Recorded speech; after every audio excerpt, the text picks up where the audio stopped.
बिस्मिल्लाहिर्रहमानिर्रहीम। अस्सलाम वालेकुम स्टूडेंट।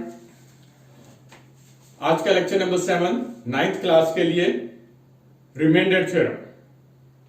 रिमाइंडर थ्योरम जो भी एक्सरसाइज ऑफ 5.2 जहां प्रिंट हुई है पेज नंबर 106, इसी के नीचे इसकी स्टेटमेंट लिखी हुई है।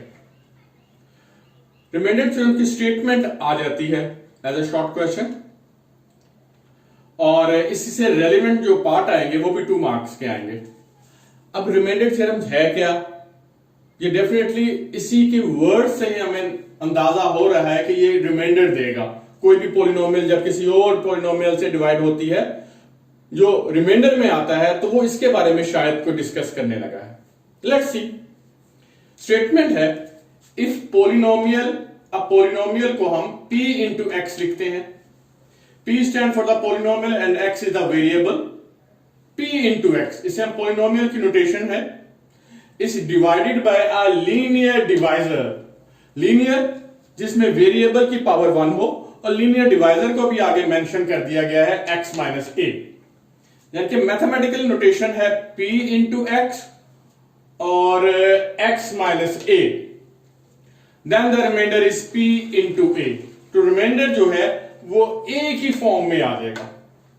इफ कंडीशन होती है, स्टेटमेंट है, इफ कंडीशन होती है गिवन और देन होती है आपने प्रूफ करना होता है। क्योंकि रिमाइंडर थ्योरम्स के प्रूफ जो है आपकी क्लास में नहीं आता, सिर्फ इसकी स्टेटमेंट आती है, तो आपने ये स्टेटमेंट याद रखनी है।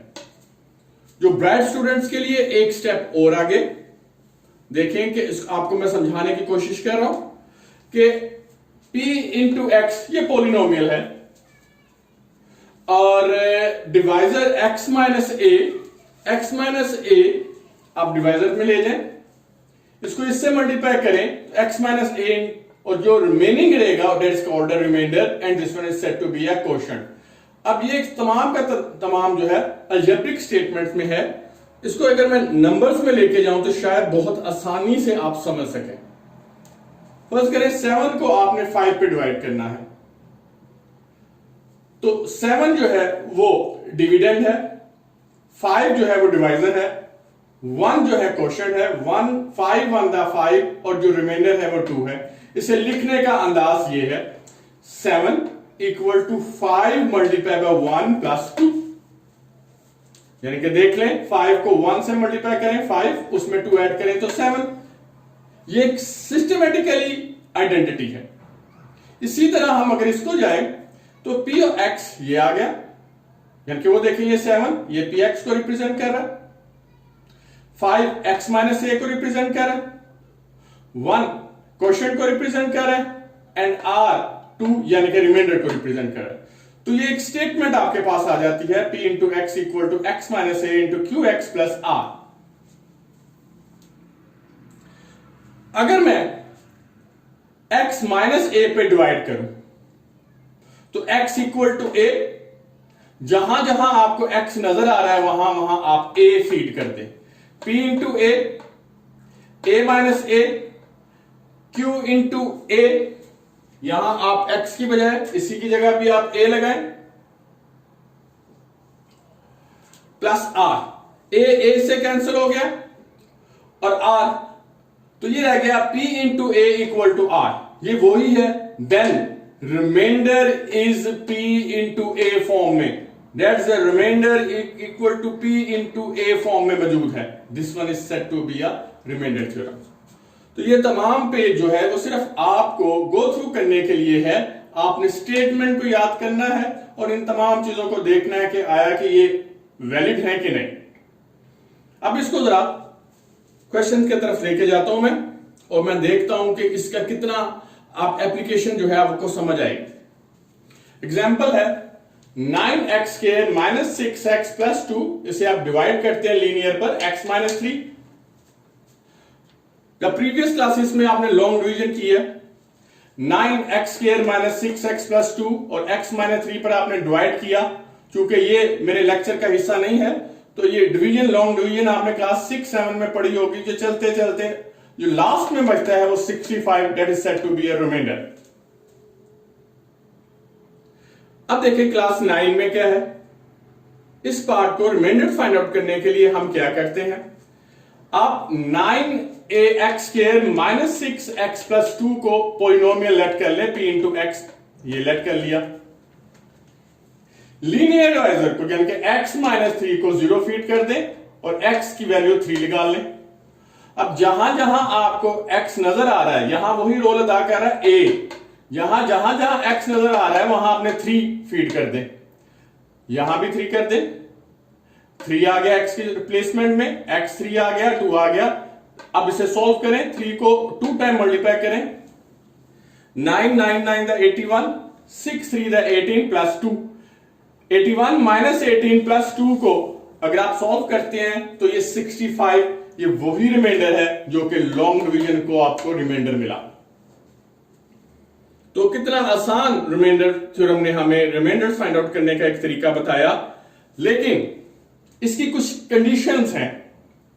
एक तो ये कि लीनियर डिवाइजर होना चाहिए, और सेकंड रिस्ट्रिक्शंस है इसकी कि इससे हमें क्वोशिएंट नहीं मिलता।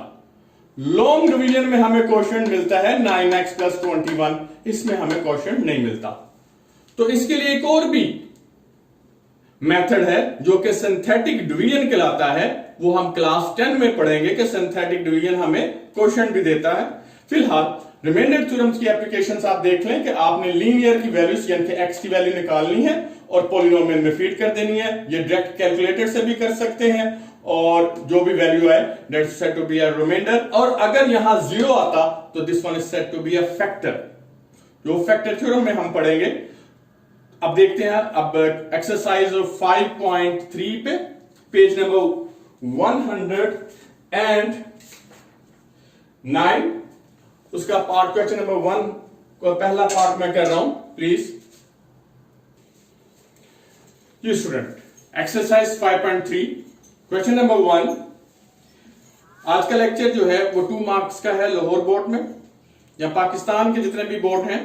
3x³ minus 10x² plus 13x minus 6 आपने डिवाइड करना है लीनियर पे x माइनस 2, और इनको बताना है कि रिमाइंडर क्या होगा।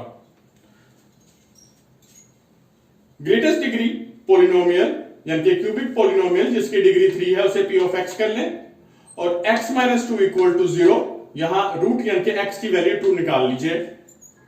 That's a common step. अब जहां पोलिनोमियल में वेरिएबल है उसे फिक्स कर दें, जहां जहां x है वहां 2 लगा दीजिएगा, वो मैंने लगा दिया।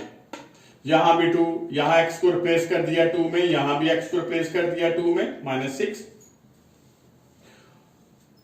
2 पावर 3 यानी कि 2 को 3 टाइम मल्टीप्लाई करें तो 8 आएगा, 8 मल्टीप्लाई बाय 3 24। 2 को 2 टाइम मल्टीप्लाई करें 4, 4 को 10 से मल्टीप्लाई करें 40, 13 टू द 26 माइनस 6। इनको कैलकुलेटर्स में सॉल्व करें तो 4 आएगा, तो इसका मतलब ये है बाय रिमाइंडर थ्योरम रिमाइंडर जो है वो 4 आएगा। तो देखिए नहायत आसान कि लॉन्ग डिवीजन से आप बच जाते हैं। सिर्फ रिमाइंडर फाइंड आउट करना हो तो आपने प्रेफर करना है रिमाइंडर थ्योरम ही को। इसी का सेकंड पार्ट देख लें। x को जरा फ्रैक्शनल फॉर्म थी इसलिए मैंने कहा शायद आपके लिए मुश्किल हो। पॉलिनोमियल है 4x³ minus 4x plus 2, linear है 2x माइनस 1, उसको 0 फिट कर दे एंड x फिक्स हो जाएगा 1/2। जहां जहां x नजर आ रहा है पॉलिनोमियल में वहां आपने 1/2 फिट कर दिया। 1/2 ही रहने दें, इसे प्लीज 0.5 में ना लेके जाइएगा। 1/2 को 3 टाइम मल्टीप्लाई किया तो 1 को 3 टाइम मल्टीप्लाई किया 1, और 2 को 3 टाइम मल्टीप्लाई किया तो 8। 4 1 द 4, 4 2 द 8। पहली फ्रैक्शन आपने सॉल्व कर ली। 2 1 द 2, 2 2 द 4, तो -2 और +3 यहां बच गए। 1/2 वो मैंने लिख लिया। 3 में 2 सब्ट्रैक्ट कर दें 1, तो 1/2 एक फ्रैक्शन है और +1, तो लाजमी बात है आपने एलसीएम में जाना है।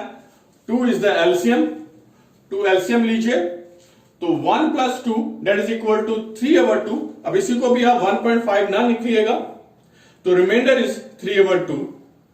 तो 4x³ माइनस 4x प्लस 3 को जब हम लीनियर 2x माइनस 1 पे डिवाइड किया तो रिमाइंडर थ्योरम के मुताबिक रिमाइंडर हमारा 3/2 निकला।